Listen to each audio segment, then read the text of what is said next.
Hey everybody, Rob Orgel with Silencer Syndicate. We're back here at East Valley Tactical to talk about suppressors and calibers, because there's a lot of caliber offerings that do and don't suppress well and are not available in super and subsonic ammunition. So if you have to pick one caliber that is your favorite caliber to suppress, Ooh, the challenging questions continue. What do you pick? I think I'm going to have to go with 22. I know we've talked about that before. I just love suppressing 22 because see that. it is the truly most Hollywood quiet caliber out there, where someone can be in the next room and they might not even know you shot it. Yeah, I might add to that. I don't know that that's my pick, but I might add to that Yeah. because, I mean, the Calibre 22 that's just primer, and it's like a 30 grain or a 19 grain, I mean, that's the firing pin. It's stupid Yeah. quiet. I mean, it's good for a rattlesnake and maybe a rabbit up close, but that's the limits. But a subsonic round still carries enough energy to handle a lot of nuisance critters and just have fun and also introduce somebody to shooting. Absolutely.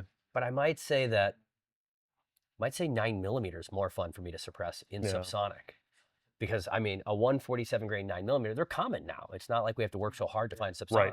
So silencers are in common use. That means a lot of good things for us.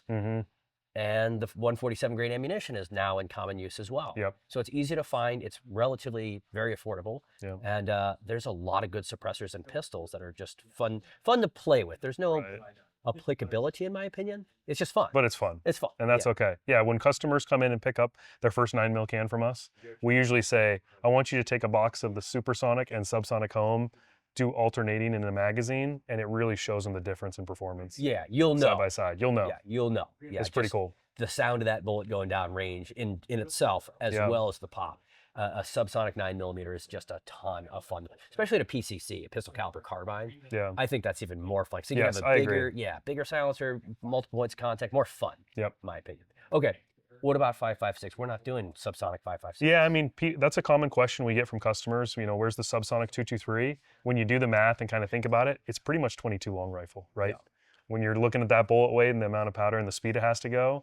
So it's not really available on the market. I'm sure you could find a specialty loader, but it's not something we really carry because, not, in my opinion, it's not really worth your time. Yeah, I mean, maybe if you worked hard, you could find somebody selling it. Yeah. But there's not a lot of value in having it unless you have a bolt action rifle that you want to make it a 22. Yeah. It's just, there's not much of a market. So whenever we talk 5.56, it's going to be supersonic, and that's going to come with certain cracks. And the Sound Summit is actually a great example, the 2024 Sound Summit.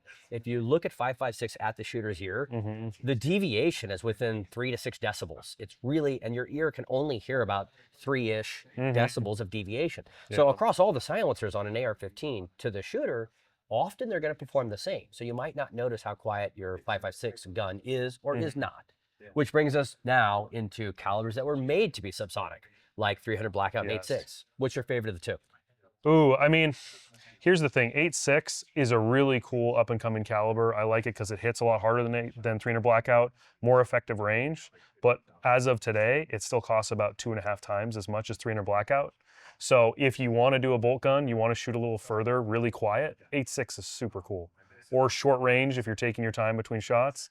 But 300 Blackout's definitely more affordable, more attainable for most people right now. Yeah, definitely more available in the 300 Blackout, more commonly accepted everywhere you go. Yeah. The 8.6 seems to be quite the up and coming. There's few rifles available, there's few ammo. We've been getting ammo from Hop Ammunition, House of Payne, and they've done a great job of supplying us all different flavors of ammunition to include the specialty stuff. Hey everybody, quick interruption in our video. I just wanted to make a quick shout out to Hop, House of Payne Ammunition. Now they are veteran owned and they're really big into supporting veterans. In fact, they launched their business on the concept of helping guys fresh out of the military find work. So please, as they're supporting us and the weird type ammunition of 300 Blackout, supersonic, subsonic, and all the other weird flavors we're playing with, they're doing a great job supporting us. So please, as those veterans support this veteran, let's all support them as well. Hop Ammunition, the link can be found in the description box below. Back to your video. Another good brand is Hallworks. They'll set up your ammunition specific to your barrel length, so you get the most out of your subsonic or your supersonic ammunition, which I think is really an awesome asset. But you're right, if you want tailored ammo to your gun, it's going to come at a cost. Absolutely. But if you want mass produced, I mean, House of Payne is another good option that is supplying 8.6, 300 Blackout, a lot of good flavors in supers and in subs. But there is still a drawback to subsonic ammunition. If it's not all about sound, there's still a lot of knockdown that's left off of the table now, because you're knocking down how much power coming out that nose by giving you a heavier bullet, but also you're coming out the nose transonic. Yep. Yeah. Keep that in mind. If people come in and they want to go hunting suppressed, we usually will say, unless it's shorter distances, be aware of that before picking up subsonic just because it's quieter. And it probably won't group quite as well Yeah. than the supersonic stuff.